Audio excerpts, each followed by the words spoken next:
Please take a few minutes to review important safety information and tips, and remember to wear appropriate safety gear during setup and welding.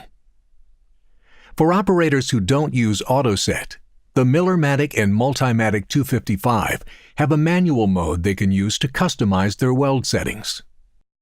The different weld options can be accessed by pressing the Setup button in the bottom left on the display. Use the left knob to select the option, and the right knob to customize its setting.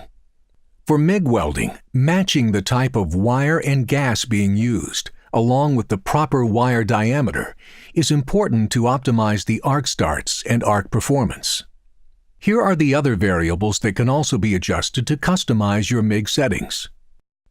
Inductance, pre-flow, post-flow, run-in, fast-tack, crater, spot and stitch time, and SUP.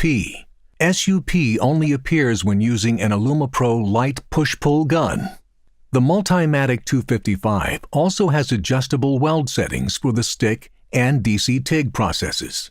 For stick, you can adjust dig, hot start, and adaptive hot start. And for DC TIG, you can set remote output control, post-flow time, and pulse frequency. After the adjustments are made, push the Home button and return to the weld screen. All timers that have been set can be viewed on the front display. Consult the owner's manual to learn more about these settings.